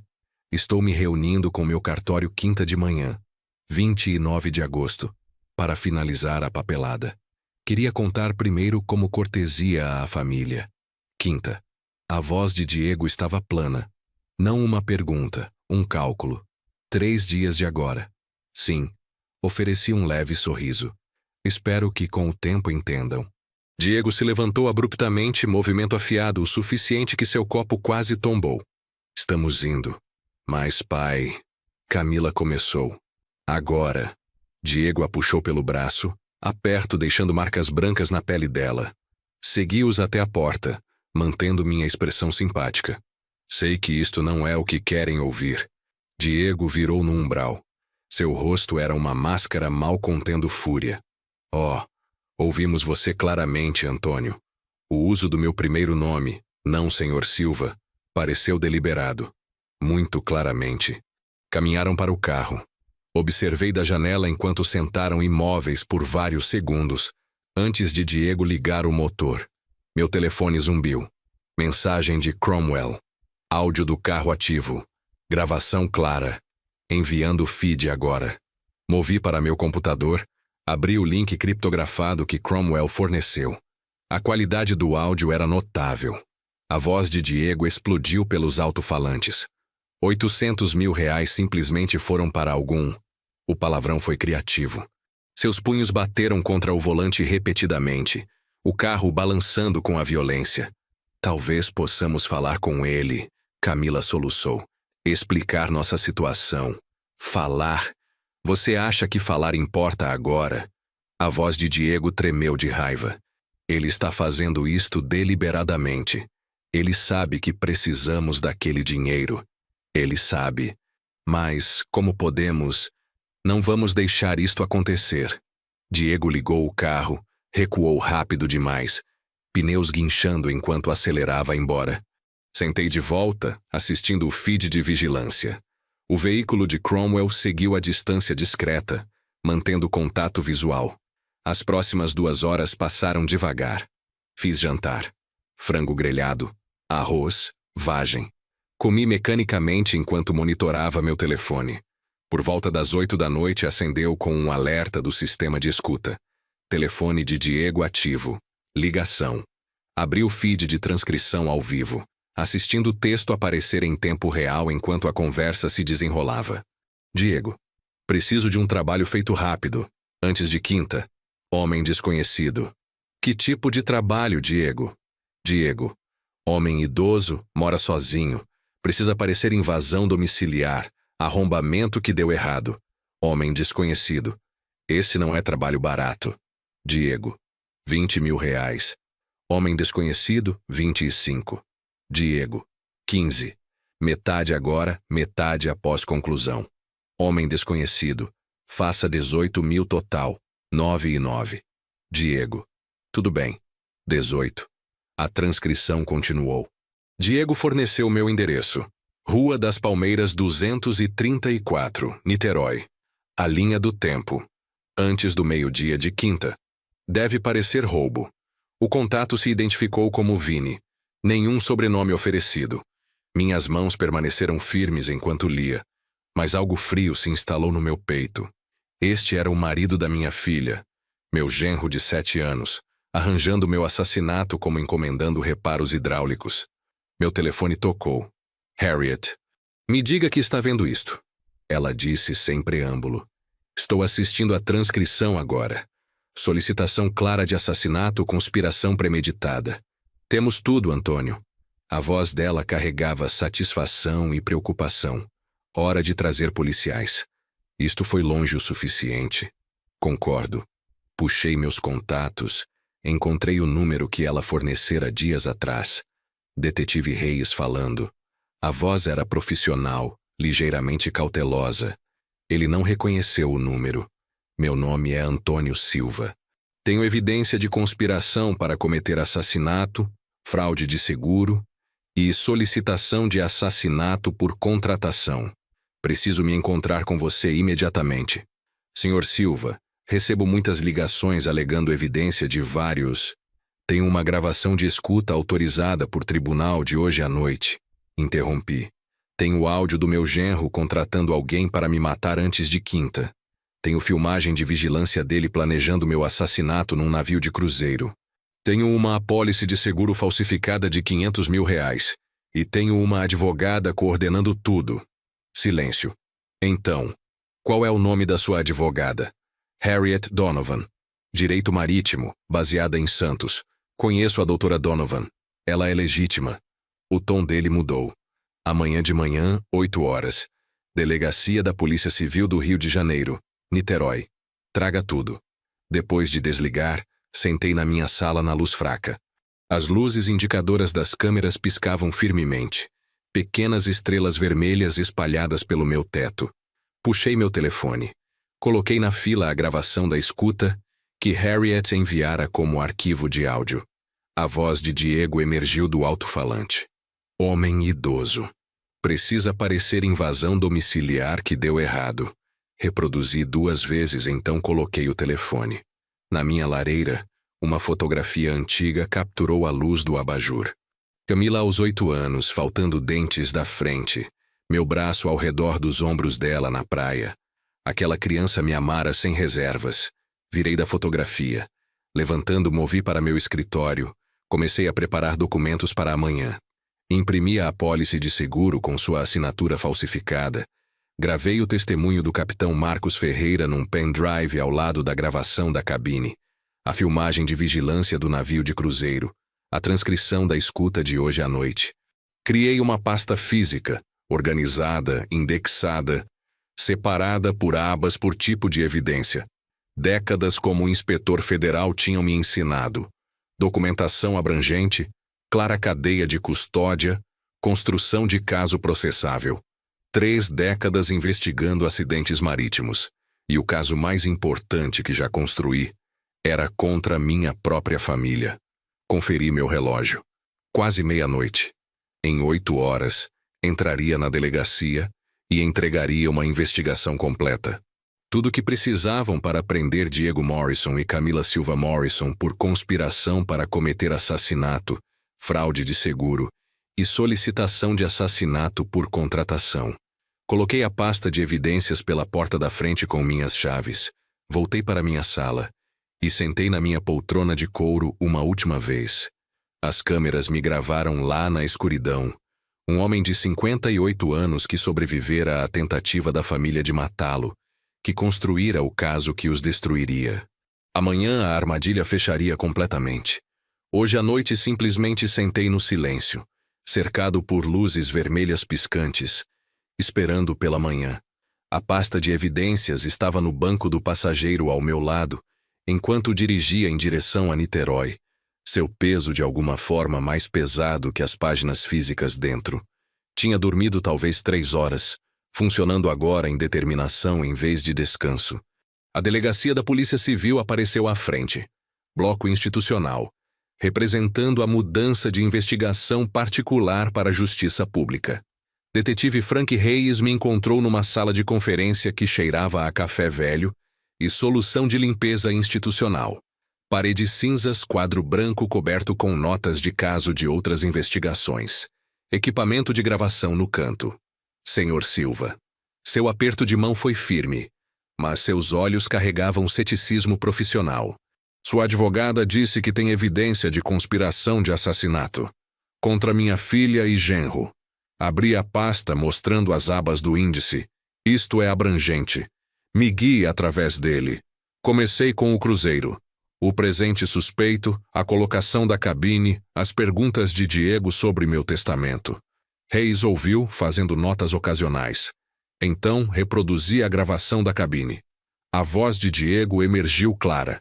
Encenar um assalto em Ilhabela. Reis parou a reprodução. Quando isto foi gravado? Durante o cruzeiro. Câmera escondida na minha cabine depois que já tinha escapado. Escapado?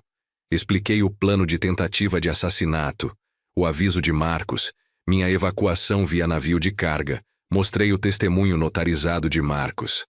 Reis se inclinou para a frente agora. Ceticismo substituído por foco afiado. Então veio a apólice de seguro. R$ 500 mil contratada 3 meses atrás. Essa não é minha assinatura. Reis a examinou de perto. Vamos precisar de um perito em caligrafia. Já feito. Mostrei a análise comparando a assinatura da apólice com meus documentos reais de aposentadoria da Petrobras. As diferenças eram claras. Pontos de pressão, ritmo, formações específicas de letras. Finalmente a escuta de segunda à noite. A voz de Diego. Homem idoso. Resultado fatal requerido. Antes de quinta. A expressão de Reis endureceu. Ele pegou o telefone da mesa. Sargento, sala de conferência. Traga quem estiver disponível. Temos um caso ativo. Dentro de 1 hora, a sala continha 6 pessoas. 2 detetives adicionais, um oficial de ligação da promotoria, coordenador de vigilância técnica e um sargento. Apresentei tudo novamente. A atmosfera mudou de inquérito cético para planejamento tático. Não vamos prender Morrison ainda, Reis anunciou. Não até seu assassino contratado fazer a tentativa. Você quer pegá-lo em flagrante? Disse. Exatamente. Morrison poderia alegar que a ligação telefônica foi hipotética. Nunca teve intenção de prosseguir. Mas se prendermos o atirador com arma, pagamento e seu endereço, então virá-lo para testemunhar contra Morrison, isso é imbatível. O que você precisa de mim? Realocar. Monitoraremos sua casa. Quando o assassino chegar, o derrubamos. Então ele nos conta tudo sobre Diego Morrison. Reis puxou um mapa no laptop dele. Hotel Atlântico, Niterói. Orçamento de proteção a testemunhas cobre. Deixe seu carro em casa. Luzes em temporizadores. Faça parecer ocupado. Quanto tempo antes que ele venha? Quinta é o prazo, Morrison mencionou. Hoje é terça, meu palpite. Dentro de 48 horas. No final da tarde, estava no quarto 318 do Hotel Atlântico, observando a Baía de Guanabara através de janelas que não podia abrir. Minha casa, 20 minutos de distância, fervilhava com câmeras escondidas e sensores de movimento. Oficiais à paisana ocupavam uma van sem identificação 2 casas abaixo. SWAT esperava 3 quadras de distância. Reis ligou naquela noite. Nenhuma atividade ainda. Tente descansar. Descanso era impossível. Andei, pedi comida que não conseguia comer. Assisti televisão sem sentido. A espera parecia pior que o perigo ativo a bordo do navio. Quarta arrastou pelas atualizações horárias. Ainda nada. Cada ligação aumentou minha ansiedade. E se eu estivesse errado? E se Diego suspeitasse? E se... Quarta à noite, 9h30, meu telefone tocou. Sujeito masculino aproximando sua residência. A voz de Reis carregava excitação controlada. Roupas escuras, boné de beisebol vindo do beco norte. Aguarde. Não podia ver nada do hotel, mas Reis manteve a linha aberta. Ouvi conversa de rádio no fundo. Sujeito na porta dos fundos. Está trabalhando a fechadura. Ele está dentro. Repito, suspeito dentro da residência. Dê 2 minutos. Reis comandou alguém. Deixe ele se comprometer completamente. A espera foi excruciante. 120 segundos que se estenderam como horas. Execute. Vai, vai, vai. Através do telefone ouvi gritos abafados. Polícia, mostre suas mãos. Então nada. Silêncio. Então, suspeito sob custódia. Arma assegurada. Nenhum tiro disparado. Reis falou diretamente comigo. Pegamos ele. Vincent Cordeiro, 34 anos. Antecedentes por agressão. Tinha um 38 carregado. Dinheiro no bolso. E seu endereço escrito num pedaço de papel. Ele falou? Ainda não, mas vai. Quinta de manhã, sentei numa sala de observação na delegacia, assistindo através de vidro unilateral. Vincent Cordeiro, Vini, segundo o relatório de prisão, Sentou algemado ao lado de um defensor público que parecia recém-saído da faculdade de Direito. Hayes entrou com uma pasta, colocou na mesa. Senhor Cordeiro, vamos discutir sua situação. Quero um acordo. Vinnie disse imediatamente. Sua voz era plana, resignada. Meu advogado diz que me tem em fita com Morrison. Temos. Hayes abriu a pasta. E temos filmagem de vigilância do shopping de você recebendo o pagamento. E pegamos você dentro da residência da vítima com uma arma carregada. Você está enfrentando conspiração para cometer assassinato, tentativa de assassinato, invasão com intenção. Isso é 25 anos mínimo.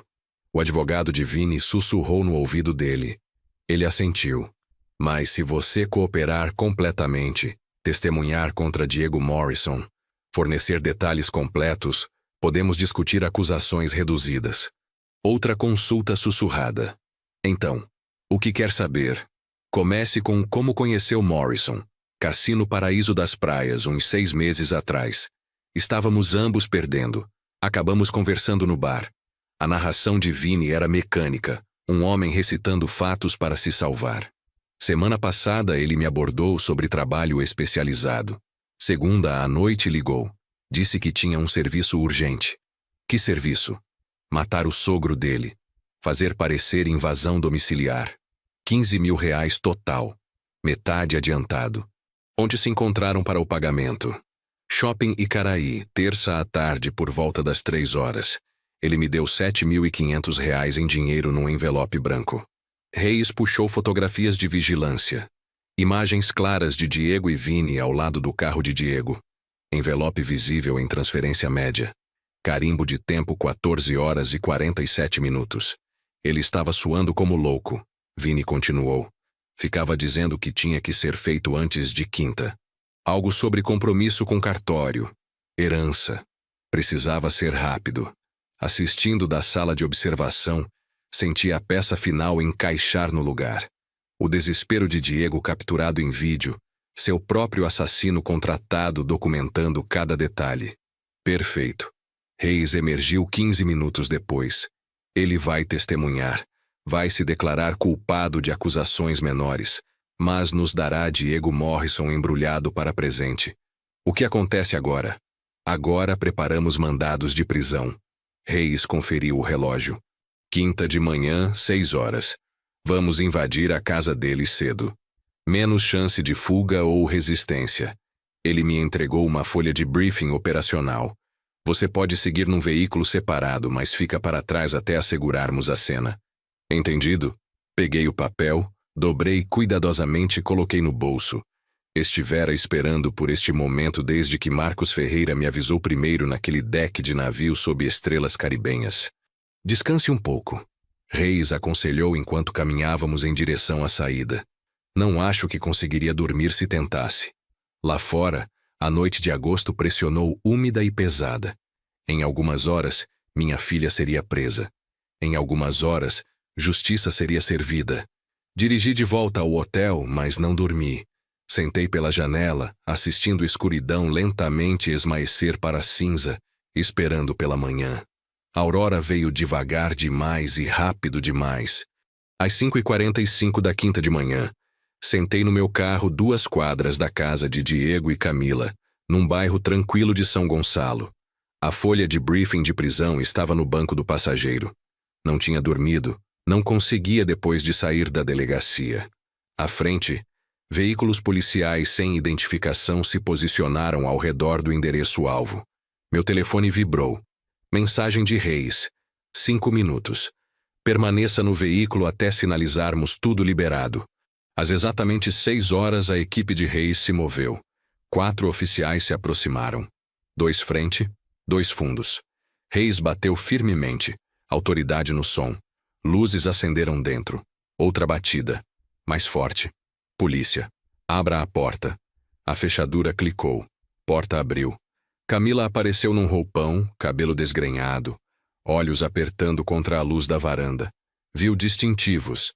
Seu rosto se transformou, cor drenando completamente, mão voando para a boca. O quê? O que está acontecendo? A voz de Diego de dentro. Camila, quem é? Ele apareceu atrás dela, sem camisa, calça de moletom e congelou. Seus olhos arregalaram, então estreitaram com cálculo. Diego Morrison, Camila Silva Morrison, vocês estão ambos sob prisão.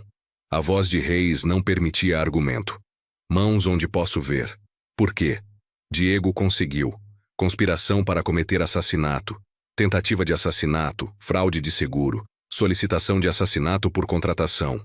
Cada acusação atingiu como golpe de martelo. Camila balançou. Um oficial a amparou. O rosto de Diego passou por expressões rápido demais para rastrear. Choque, negação, fúria, cálculo. Houve um erro. Você tem o direito de permanecer em silêncio. Reis continuou lendo direitos Miranda, enquanto algemas clicaram no lugar, ambos. Luzes de vizinhos começaram a brilhar em janelas por toda a rua. Enquanto oficiais os escoltavam em direção a viaturas separadas, Camila me avistou parado pelo meu veículo. Pai, papai, por favor. A voz dela quebrou em choro irregular. Diga que isto está errado. Foi Diego. Ele me forçou. Juro que nunca quis nada disto. Permaneci em silêncio. Tinha ouvido a voz dela naquelas gravações, a ouvi perguntar sobre tempo de pagamento do seguro, a ouvi concordar com o plano. Pai, por favor. Sou sua filha. Oficiais asseguraram enquanto tentava me alcançar. Diego me viu também. Sua expressão se retorcendo em ódio puro. Você fez isto. Você nos preparou. A voz dele subiu para um rugido. Diga algo. Encontrei seus olhos, mas não respondi. O que poderia dizer que a evidência já não tinha dito? Reis se interpôs entre nós. Chega. No carro. Foram colocados em veículos separados. Camila ainda chorando, Diego ainda gritando sem som através da janela. Reis se aproximou de mim. Isso não deve ter sido fácil. Não, mas foi necessário. Quer observar o processamento? Assenti. Na delegacia, Diego e Camila foram processados separadamente. Impressões digitais, fotografias, reserva formal. Numa sala de interrogatório, Reis apresentou a evidência ao advogado de Diego que chegou às pressas. A gravação da cabine, voz de Diego discutindo encenar um assalto. A escuta, solicitação completa de assassinato. A declaração detalhada de Vini Cordeiro. Vídeo de vigilância do shopping mostrando a troca do envelope. A apólice de seguro falsificada com análise de assinatura. O testemunho do capitão Marcos Ferreira sobre o plano do navio. Filmagem de vigilância da tripulação mostrando Diego examinando a grade fora da minha cabine. O advogado de Diego ficou pálido, sussurrou urgentemente. A compostura rígida de Diego finalmente desmoronou. Ele se curvou para a frente, cabeça em mãos algemadas. Por volta do meio da manhã, acusações formais foram arquivadas. A promotora, procuradora assistente estadual Margaret Chen, realizou uma coletiva de imprensa detalhando a tentativa de assassinato familiar, o plano do navio de cruzeiro, o assassinato contratado frustrado. Mídia desceu. Câmeras, perguntas. Me recusei a responder. A audiência de fiança veio aquela tarde. Dada a gravidade das acusações e risco de fuga, juíza Torres estabeleceu fiança alta. Diego, R$250 mil. Camila, R$150 mil. Nenhum conseguiu pagar. Foram remetidos à cadeia pública de Niterói, aguardando julgamento. Seus advogados imediatamente começaram a discutir acordos de delação. A evidência era intransponível. 2 semanas depois, sentei no escritório de Harriet Donovan em Santos, assinando documentos finais. A seguradora anulara a apólice fraudulenta. Harriet arquivara uma ação civil por danos, provavelmente incobrável, mas oficialmente registrada. Assinei o Novo Testamento. Tudo para o Fundo de Veteranos da Petrobras. Casa, poupanças, investimentos. Aproximadamente R$850 mil totais, como prometido. Nenhuma herança para Camila. Isto não deixa nada para sua filha. Harriet disse calmamente. Mesmo se ela cooperar, cumprir tempo reduzido, não terá nada quando liberada. Ela fez sua escolha. Coloquei a caneta. Agora vive com as consequências. Você tem certeza? Completamente. Dirigi de volta para Niterói. Retornei à minha casa pela primeira vez desde as prisões. O equipamento de vigilância tinha ido. As câmeras removidas. Os cômodos pareciam mais vazios de alguma forma, embora nada físico tivesse mudado. Fiquei na minha janela da sala, a mesma janela onde tinha observado Diego e Camila saírem após anunciar o cruzeiro, onde câmeras escondidas gravaram a confrontação de segunda, onde estivera tantas vezes ao longo de 30 anos. A Baía de Guanabara se estendia diante de mim, inalterada. Mesma vista, mesmo sol da tarde cintilando na água, mesmo som de ondas contra a costa. Mas tudo mais tinha se transformado. Minha filha estava na cadeia aguardando julgamento. O marido dela enfrentava décadas de prisão. O dinheiro que trabalhei 30 anos para acumular ajudaria veteranos que serviram com honra em vez de família que tentou me assassinar. Na lareira, aquela fotografia de Camila aos 8 anos ainda estava em sua moldura. Sorriso com dente faltando, meu braço ao redor dos ombros dela. Um dia na praia antes da vida se tornar complicada. Peguei, olhei uma última vez, então a coloquei virada para baixo. Algumas pontes, uma vez queimadas, não podem ser reconstruídas. Justiça tinha sido servida. Fria, completa, necessária. Não a satisfação calorosa de vingança, apenas a certeza sombria que consequências tinham chegado onde pertenciam. Fechei as cortinas, virei da janela e continuei vivendo. O que era mais do que Diego e Camila tinham planejado para mim. O telefone tocou. Era Marcos Ferreira. Antônio. Vi as notícias. Você está bem? Estou bem, Marcos. Graças a você. Salvei minha própria pele também. Se não tivesse agido, seria cúmplice. Fez a coisa certa. Nós dois fizemos. Houve pausa. E agora? Agora vivo. Respondi, olhando ao redor da minha casa vazia, mas finalmente segura. Um dia de cada vez. Depois de desligar, voltei para minha sala de estar. Abri as gavetas onde guardava documentos antigos da Petrobras. Talvez fosse hora de finalmente organizar aqueles relatórios adequadamente. Talvez fosse hora de começar algo novo. Talvez fosse apenas hora de viver sem olhar por cima do ombro. O sol se pôs sobre a Baía de Guanabara, pintando o céu em laranjas e rosas. Sentei na minha poltrona de couro, aquela que sempre ficara angulada em direção à janela, e pela primeira vez em meses, realmente descansei. A vingança não trouxera paz. A justiça não trouxera alegria, mas trouxera algo mais importante. A certeza de que eu poderia continuar, que sobrevivi não apenas fisicamente, mas moralmente intacto, que quando testado da forma mais cruel possível, escolhi o caminho certo. E às vezes, isso tem que ser suficiente. Se você gostou desta história, curta este vídeo, inscreva-se no canal e compartilhe suas impressões nos comentários. Para ouvir a próxima história, clique na caixa à esquerda. Obrigado por assistir.